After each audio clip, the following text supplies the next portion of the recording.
Greetings, my name is Paul Greer and I am the director for the 2013 San Diego Summer Nights Track and Field Series. Our grassroots approach provides this summer series a friendly and fun atmosphere for all ages, levels, and abilities to enjoy and participate in. This series creates a community atmosphere, and what happens and develops from that is a spirit of good sportsmanship and friendship with one another.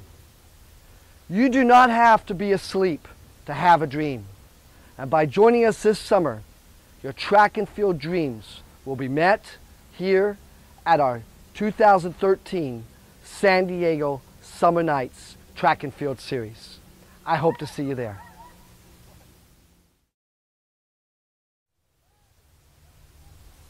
As part of the 2013 Summer Nights Track and Field Series, we're proud to present to you our coaching event demonstration series.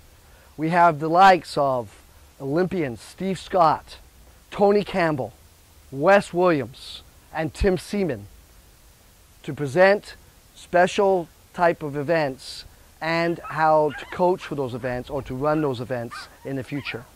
So we hope you join us and check out that series. Thank you very much. My name is Steve Scott. I'm the head track and cross country coach at Cal State San Marcos.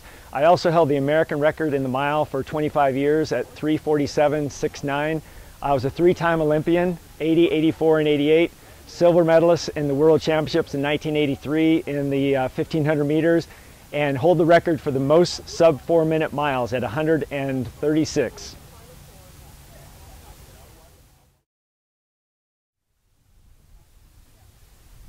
What if somebody told you that you could improve your performance and it had nothing to do with doing more mileage or harder mileage? You'd be all for it, wouldn't you?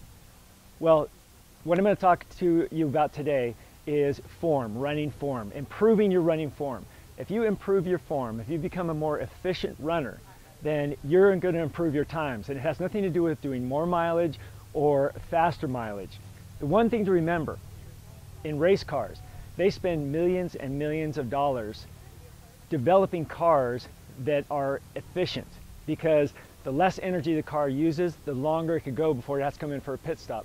Heck, even look at 18-wheel trucks. They have a hood over the top of the cab, which gets the air to go over the top of the cab instead of hitting it straight on. That improves the mileage of a truck by over 10%. If you could improve your times by 10%, you would be thrilled.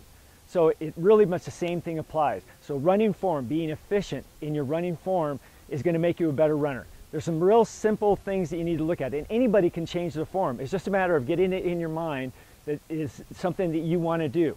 And if you practice it for 24 days, then it will become a habit. But it's up to you to do it, because you've got to practice every step, every stride of every run. First thing we start with is the head. The head should remain still. You want everything to be moving in a forward motion with no wasted energy back and forth. If your head is moving back and forth, I see this all the time with kids at the end of the race. They'll start moving their head like this, thinking that that's going to make them faster, but it actually makes you slower. Any movement that's not going straight ahead is wasted energy. So you want to keep your head still. You want to keep your jaw relaxed. Relaxation is also very important. Have your jaw be able to bounce up and down and not be a tight grimace. So relaxation is also a very important part of your form. The next thing is your shoulders. And I see this more often with girls than I do with guys, but you see the shoulder moving instead of just the arms. So from a side view, you can see it. If I'm running like this, my shoulders are going back and forth. That is wasted energy. Anything going side to side is wasted energy. Again, everything wants to be straight forward. So the arms are the only thing moving. Imagine that someone drilled a hole in your arm into your shoulder, and this is the only movement you want to see right here. Going straight forward, this is the only movement. You don't want your hand crossing over your center. So here is your center. It could come up to it like this, but doesn't cross over. And you want to keep more or less a 90-degree angle. When you're running fast, the faster you run, you can't open it up a little bit. But generally, you just want to keep your arms at a 90-degree angle, your shoulders relaxed, shoulders down, hands relaxed. You want to be cleansing a fish. You don't want to be like this, just a nice, relaxed hand movement with, again, just the arms moving, not the shoulders.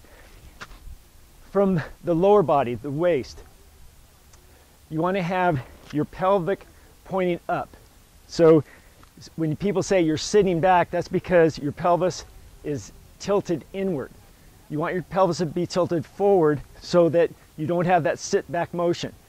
So you also want to have a slight forward lean. You want to have that straight line coming up the body, have a slight forward lean in your running.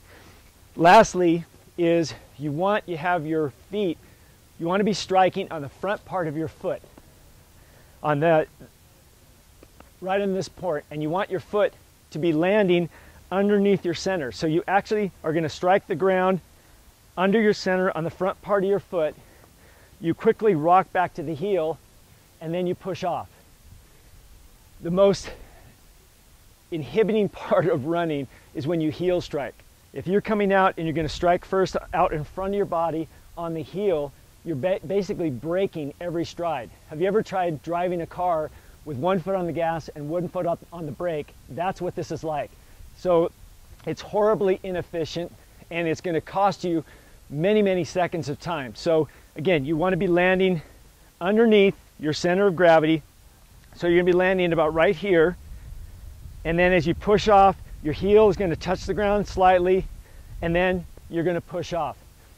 The other thing to remember is running is not all quads. It involves the glutes, the hamstrings, and the calves.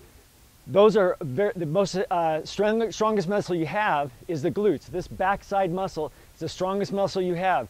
So don't forget that as you are coming through your stride, to push off with that back leg.